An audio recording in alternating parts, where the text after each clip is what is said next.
Hola, buenas tardes. Es martes 17 de abril del 2012 y vamos a continuar con las tutorías virtuales correspondientes a matemáticas a la tercera evaluación del nivel 2. El día de hoy comenzaremos a desarrollar el tema 3, es decir, probabilidad.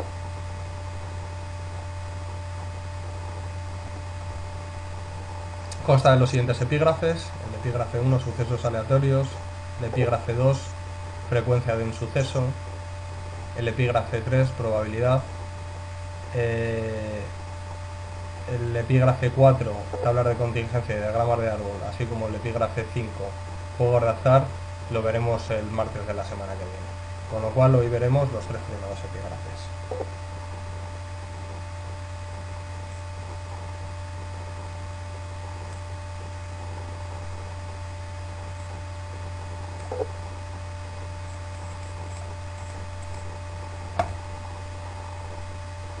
Vamos a comenzar, por lo tanto, con sucesos aleatorios.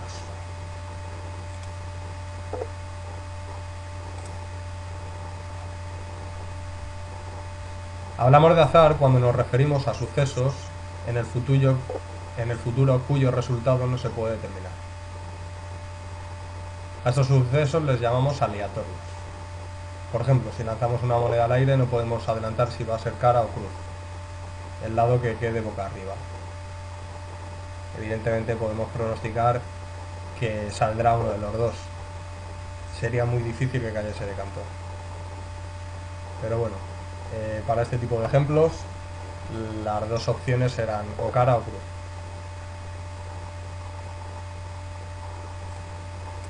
Veamos otro ejemplo, teniendo en cuenta un dado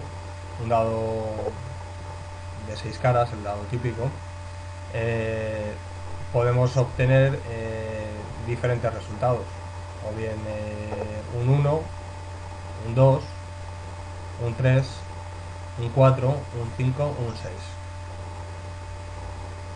Al conjunto de todos los resultados posibles es a lo que le vamos a denominar espacio muestral.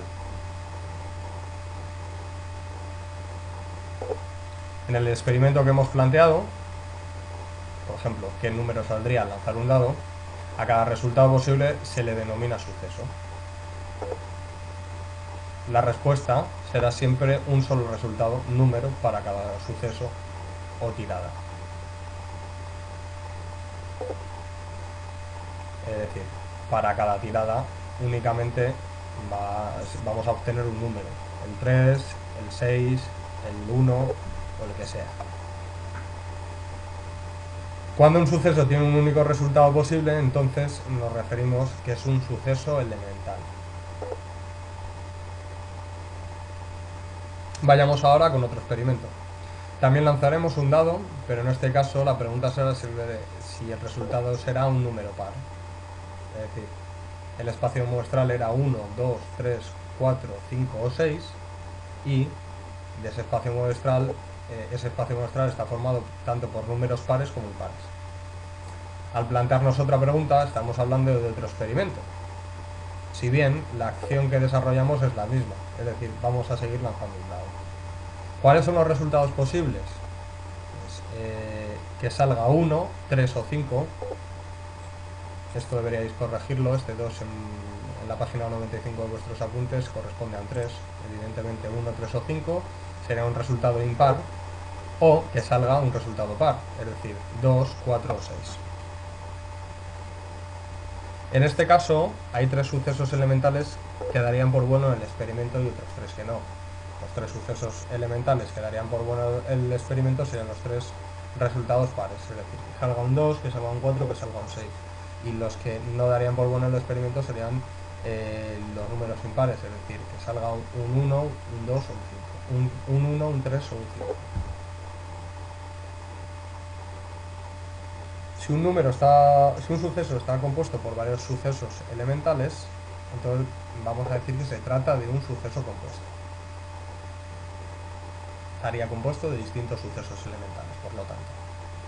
En este caso tenemos dos sucesos compuestos posibles, como acabamos de ver, que salga impar, es decir, 1, 3 o 5, y que salga par, 2, 4 o 6.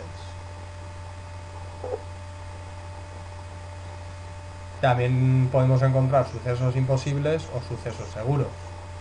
Es decir, imposible sería que haya salido un 7 en una tirada de dados. Evidentemente, si en el típico dado el número de caras son 6, es imposible que salga un 7, por lo tanto sería un suceso imposible. Un suceso seguro es que salga un número del 1 al 6. El 100% de las tiradas que realicemos vamos a obtener números del 1 al 6. Un suceso seguro cuando coincide con el espacio muestral, es decir, 1, 2, 3, 4, 5 o 6 en el caso del ejemplo del dado.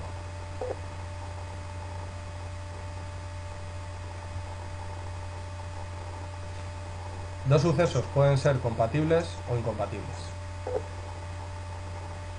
Lo vamos a entender mejor con un ejemplo que viene a continuación. Definamos dos sucesos para una tirada de dados. La opción A, que el número sea par, y la opción B, que el número sea impar.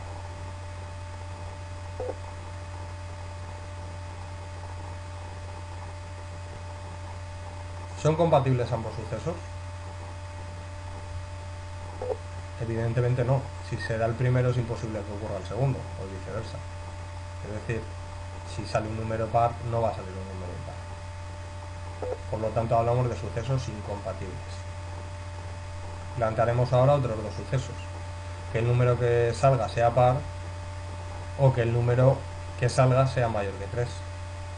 En este caso, si nos planteamos si son compatibles ambos sucesos, podemos decir que sí son compatibles.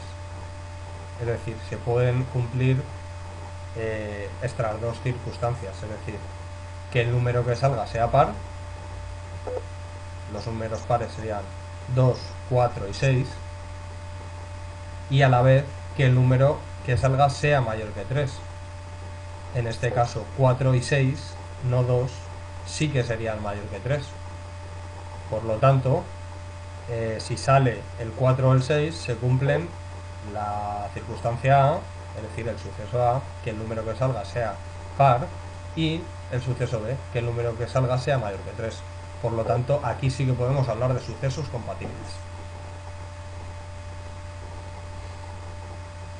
Si cogemos el suceso A del último ejemplo, es decir, que el número sea par, su contrario será que el número no sea par, o, lo que es lo mismo, que sea impar. Al suceso contrario a se le denominará A'.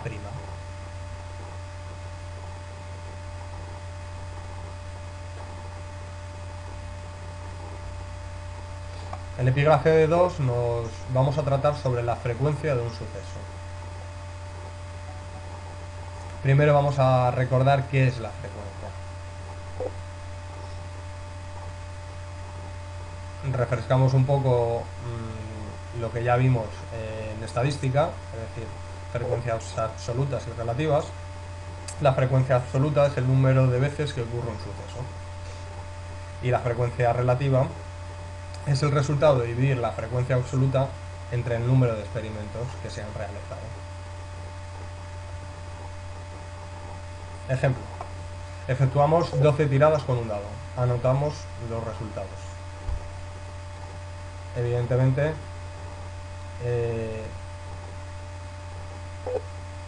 el número de dado va a ser el mismo que lo que habíamos hablado antes. Es decir, un dado típico de 6 caras tendremos el número 1, el 2, el 3, el 4, el 5 y el 6. Y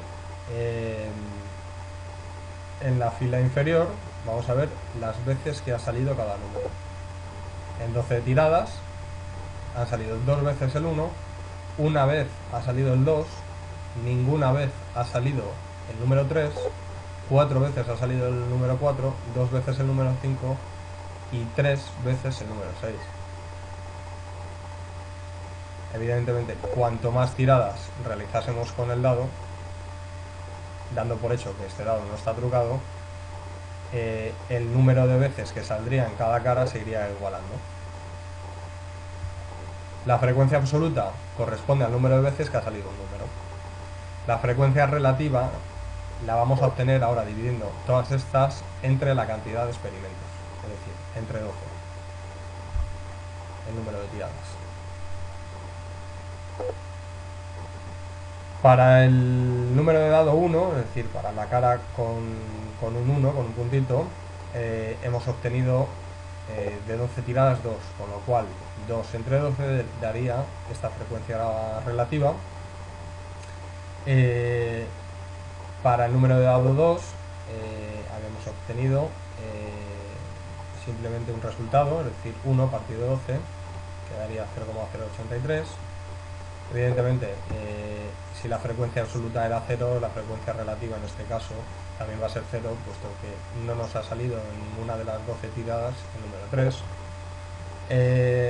La frecuencia absoluta para el número 4 era 4, y 4 entre 12 es la tercera parte, lo que es lo mismo 0,33. El número 5 nos había salido dos veces sobre 12, es decir, 2 entre 12 sería 0,167, y el número 6, 3 veces de 12, o lo que es lo mismo la cuarta parte, 0,25.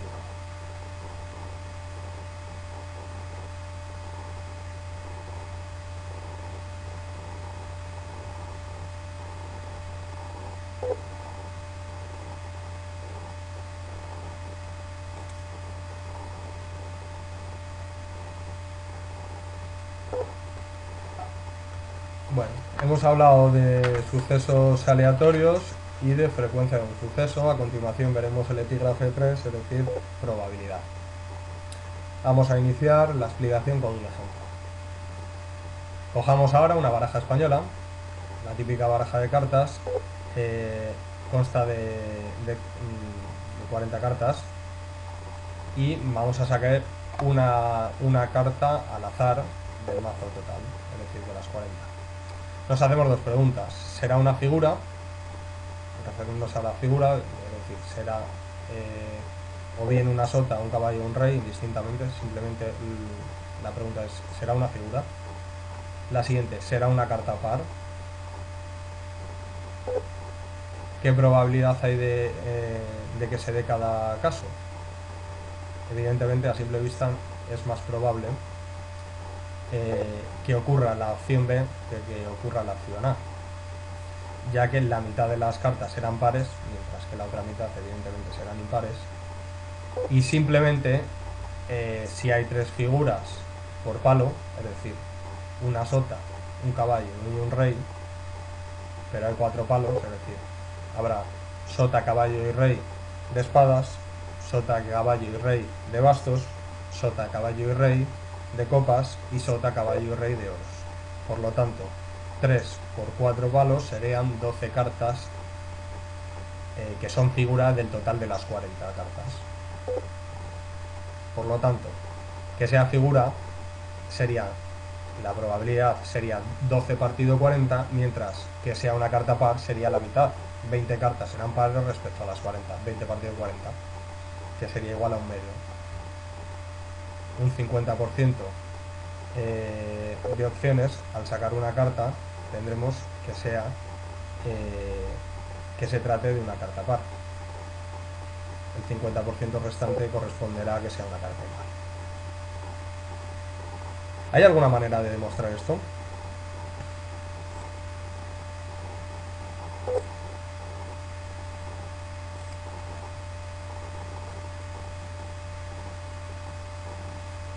Si repetimos la operación de sacar una carta una y otra vez y analizamos la frecuencia de cada suceso, comprobaremos que éstas se acercan a unos valores que corroboran lo que intuíamos. Veámoslo en estas tablas. Tenemos para el suceso A, es decir, que la carta sea una figura, número de pruebas, es decir, el número de veces que saco una carta del total del mazo de cartas, y tenemos la frecuencia absoluta y la frecuencia relativa.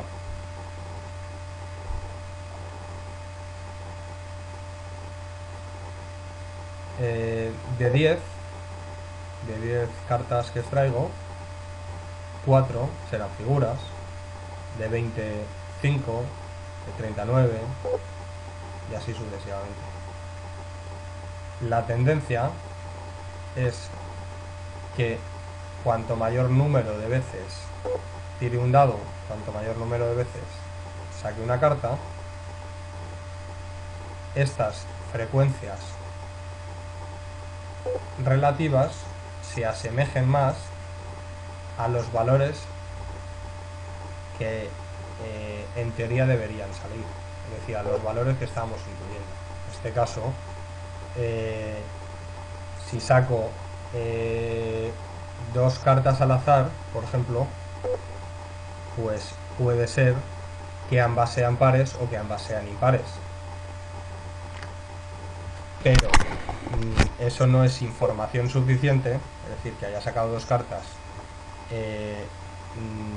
no me indica de ninguna manera que el resto de cartas que vaya a sacar vayan a ser pares o impares. Es decir, cuanto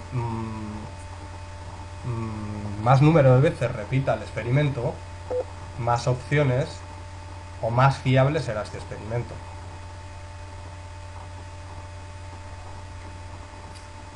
Tenemos para el suceso B que la carta sea par. De 10 cartas, 6 han salido pares, por lo tanto la frecuencia relativa sería 0,6, de 20, 13, de 30, 18, de 40, 22, de 50, 26, es decir, cuanto mayor número de veces, pues esta frecuencia se va a ajustar más a lo que se intuía en un comienzo, es decir, a que la mitad de las cartas sean pares y que la otra mitad sean impares.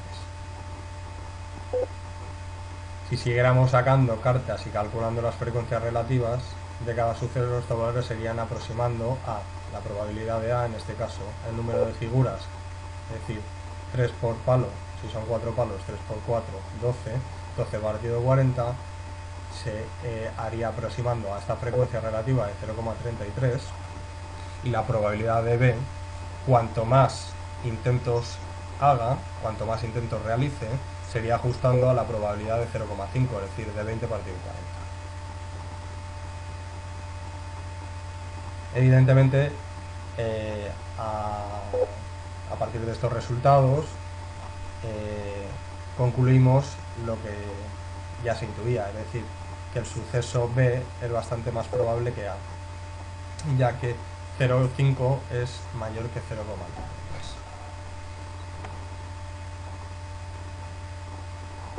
Se define la probabilidad como el valor al que se acerca la frecuencia relativa de un suceso según se amplía el número de experimentos. Es decir, al aumentar el número de experimentos, que es lo que acabo de comentar, la frecuencia relativa se va a aproximar al valor probable.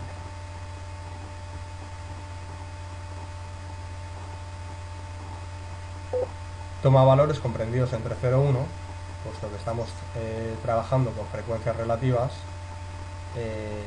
La mínima frecuencia será 0 si se trata de un suceso imposible y la máxima frecuencia será 1 si se trata de un suceso seguro. En general, diremos que probabilidad es el número de casos favorables entre el número de casos posibles. Esta es la regla matemática de Laplace.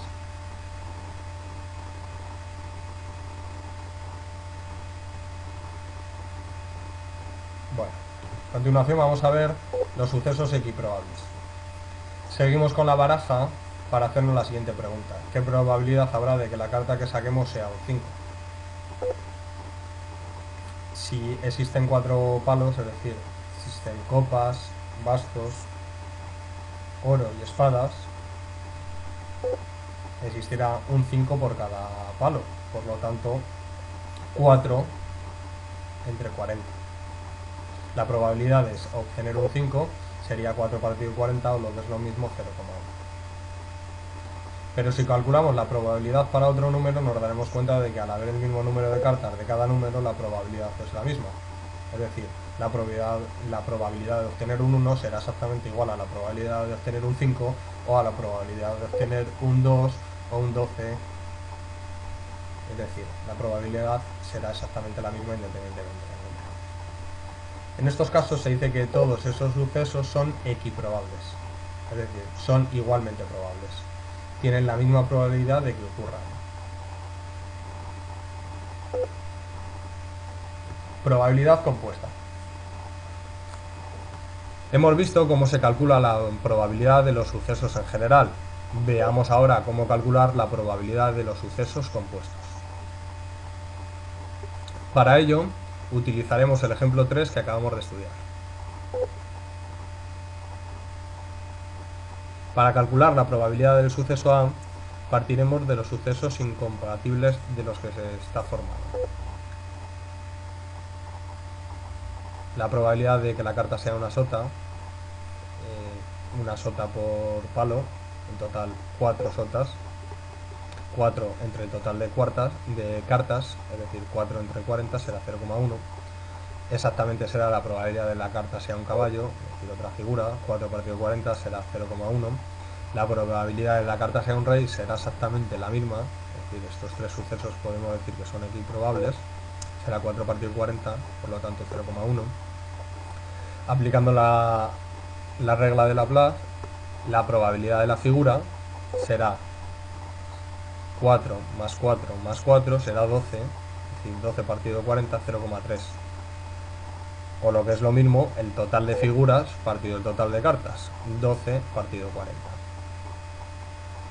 Podemos aplicar la ley de Laplace y según los datos que acabamos de hallar, por lo tanto sumarlo.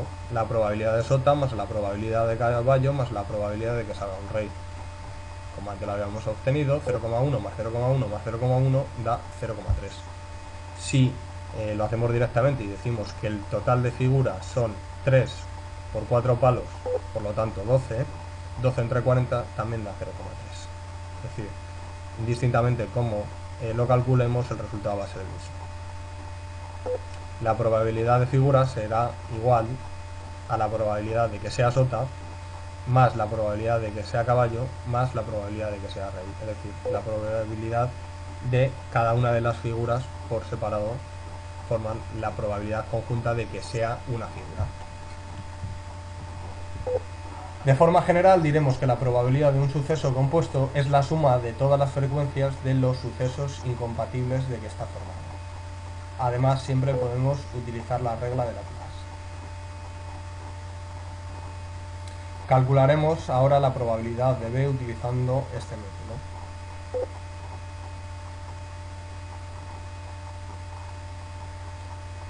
P de 2 es igual a P de 4 igual a P de 6, es lo mismo, y es igual a P de sota, perdona, igual a P de caballo igual a P de rey, es decir, la probabilidad de que salga caballo, la probabilidad de que salga sota, la probabilidad de que salga rey será, como es al fin y al cabo un número, una carta por palo, pues será una por palo será 1 por 4, 4 entre 40, según acabamos de ver.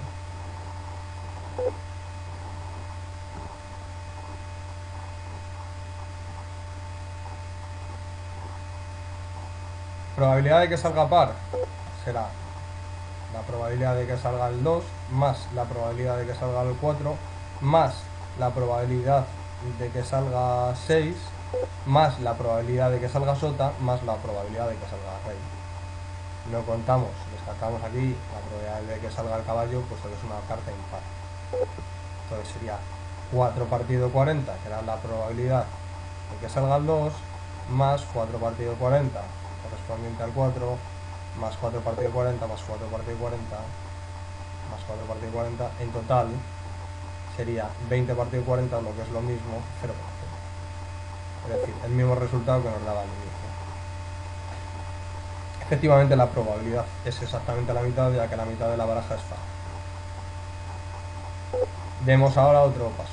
Calcularemos ahora cuál es la probabilidad de que la carta que vayamos a sacar sea indistintamente una figura o un número par. A este suceso lo llamaremos A o B.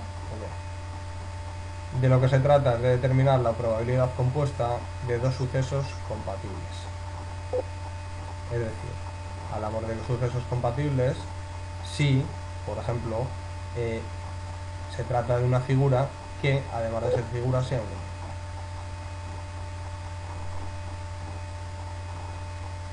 En este caso la probabilidad se halla de esta manera. Aplicaríamos la probabilidad de A o B es igual a la probabilidad de A más la probabilidad de B menos la probabilidad de A más B, donde la probabilidad de A más B es, en este caso, la probabilidad de las cartas que son figuras y pares al mismo tiempo. En total en una baraja hay 12 figuras, de las cuales son pares las sotas y los reyes. Habíamos descartado los caballos. Entonces, si descartamos un caballo por palo, serían 4, 12 menos 4 serían 8 en total. Luego, la probabilidad de A más B sería 8 partido 40, es decir, entre el total de cartas que son 40, lo que es lo mismo 0,2 en frecuencia relativa. Entonces, si calculamos la probabilidad de que la carta que vamos a sacar sea indistintamente una figura o un número par, que se expresa como probabilidad de A que sea figura o B número par, diremos que es la probabilidad de A, que daba 0,3, ya que estábamos hablando de que sea una figura, más la probabilidad de B, en este caso que sea un número par, 20 sobre 40, en otro caso sería 12 sobre 40, total sumaría 0,8 menos la probabilidad de A más B, en este caso las que son a la vez pares y figuras, que eran 8 de 40, o lo que es lo mismo 0,2 en frecuencia relativa. Entonces 0,3 más 0,8 más 0,5 daría 0,8 menos 0,2 daría un resultado o una probabilidad de 0,6.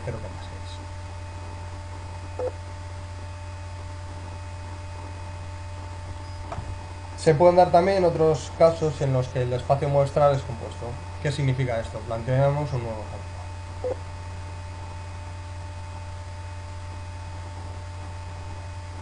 Una abuela quiere regalar a una de sus 3 nietas, Ana, Bea o Carmen, un reloj o una sortija, pero no sabemos quién será la afortunada ni cuál de los dos será su regalo. Es decir, vamos a considerar todas las combinaciones posibles, para lo cual, y para liarnos menos, vamos a asignar una letra, la inicial de cada nombre, o en este caso la R de reloj y la S de sortija. Podemos ver que en este caso tenemos dos espacios muestrales. Escribimos ahora en forma de pares todas las combinaciones posibles. Ana, la de Ana, puede tener la fortuna de conseguir un reloj o una sortija. Es decir, la abuela la puede regalar tanto un reloj o una sortija. Entonces vamos a poner A por R de reloj y A por S de sortija. Bea también tiene la opción de llevarse el reloj o llevarse la sortija, entonces B por R y B por S. Y Carmen tendrá las mismas opciones, por lo tanto C por R y C por S. El conjunto de todos los resultados mentales en forma de par es un espacio compuesto. En este caso, el espacio compuesto, nietas por joyas, consta de 6 sucesos independientes. Que Ana tenga un reloj, que Ana tenga una sortija, que Bea tenga un reloj, que Bea tenga una sortija, que Carmen tenga un reloj o que Carmen tenga una sortija. Estos 6 sucesos, además de ser independientes, son igualmente probables, por lo tanto son equiprobables. La probabilidad de que ocurra uno de ellos, por ejemplo, que a Bea se le regale la sortija, será, por lo tanto, la probabilidad de BS, y será el total de sucesos serían 6 y 1 sería esa opción, por lo tanto un sexto sería la probabilidad. Esto sería utilizando la regla de Laplace. Es decir, los casos favorables entre los casos posibles. Pero también esto se puede calcular tomando cada suceso independientemente en su propio espacio muestral. La probabilidad de que sea Bea de entre todas las nietas es que sea Bea sería por lo tanto un tercio.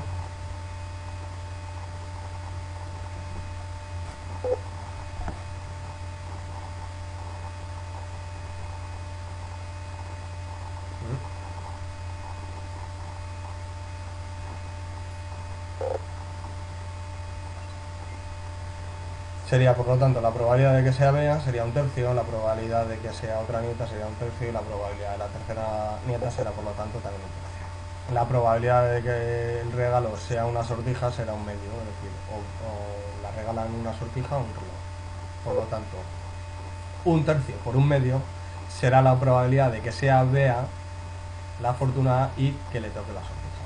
Por lo tanto, la probabilidad de B, es decir, de que sea Bea, un tercio, por la probabilidad de que le toque la sortija, un medio. Un tercio por un medio daría un sexto. Veamos ahora otro tipo de sucesos compuestos.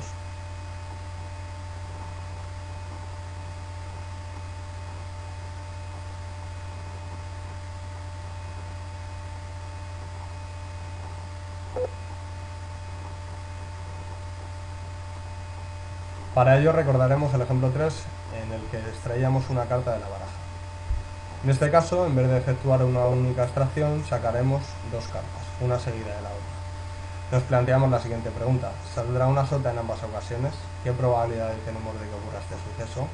Sin duda, se trata de un suceso compuesto. Puede haber dos casos, dependiendo de si la carta extraída la primera vez se devuelve, es decir, con reposición, o no a la baraja. Veamos ambos casos. Si contemplamos el suceso con devolución de la carta, es decir, según sacamos la carta, vemos si ha salido sota o no y volvemos a devolverla al mazo. En este caso, en la primera extracción, la probabilidad sería la probabilidad de que sea sota. Hay 4 sotas, una por cada palo, y el total de cartas serían 40. 4 partido 40, lo que es lo mismo, 0,1. Como devolvemos la carta al resto de la baraja, para la segunda extracción la probabilidad sería la misma, ya que nos encontramos ante el mismo suceso. Si tenemos 40 cartas, de las cuales 4 son sota, la probabilidad en este segundo intento va a ser exactamente la misma, 4 partido 40, lo que es lo mismo, 0,1.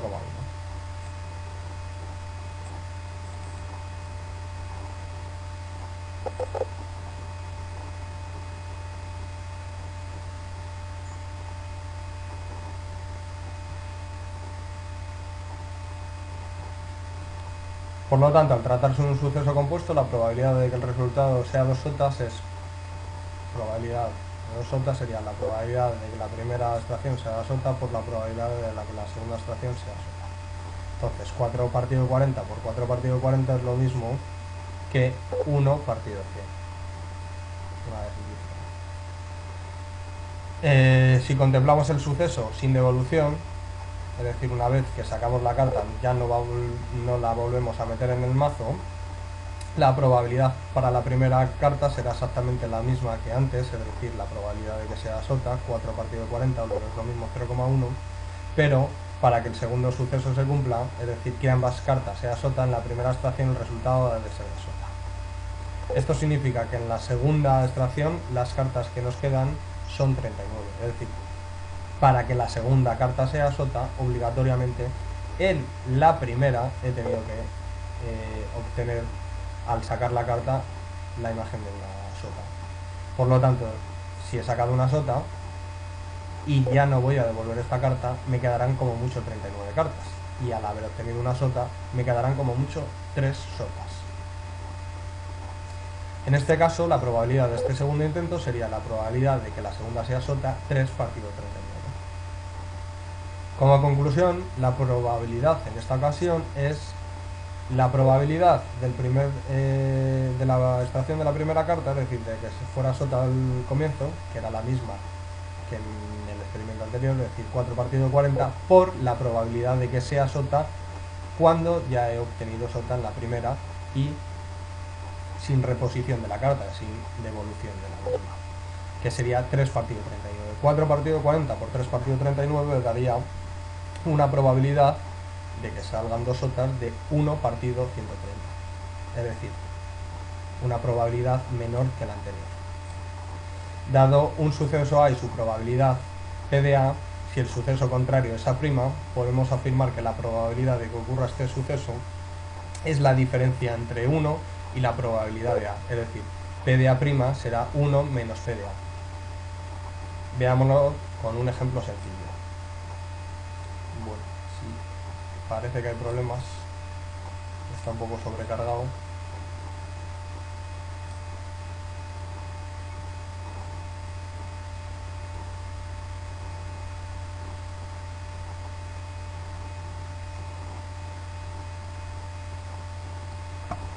En la tirada de un dado llamaremos suceso A cuando salga como resultado 1 o 6. El suceso contrario es que no salga como resultado ni 1 ni 6. Es decir, A', o el suceso contrario a A, es que salga o bien el 2, o el 3, el 4 o el 5. Es decir, que no salga ni 1 ni 6. Veamos cuáles son sus probabilidades. P de A sería 1 o 6, es decir, 2 cartas de 6 totales, 2 partido 6, o lo que es lo mismo simplificado, un tercio. La probabilidad de A' sería el resto de cartas, si no salen ni 1 ni 6, serían 4, partido el total de cartas, que serían 6. Estoy hablando de cartas y estamos hablando de un lado, perdonad la confusión. El total del número del dado serían 6, pero si no sale ni el 1 ni el 6, pues puede salir el 2, el 3, el 4 o el 5, por lo tanto 4 partido 6, o lo que es lo mismo simplificado, 2 tercios. Según la definición anterior, si tenemos la probabilidad de A y se la restamos a 1, obtenemos la probabilidad de A'. La probabilidad de A', por lo tanto, será 1 menos la probabilidad de A. 1 menos 2 sextos será 2 tercios. Es decir, 1 menos 1 tercio, ya que aquí la resta se ha realizado de manera simplificada, sería 2 tercios. En efecto nos da el valor que hemos calculado previamente. Es decir, da igual de la manera que lo calculemos, o bien restándoselo a 1 la probabilidad de A y así obtenemos la probabilidad de A', o bien calculándolo independientemente. Bueno, con esto me despido y el próximo martes concluiremos ya con las tutorías correspondientes a esta tercera evaluación y terminamos de ver el tema correspondiente a la probabilidad. Veremos las tablas de contingencia y diagramas de árbol y finalmente los juegos de azar. Hasta la semana que viene.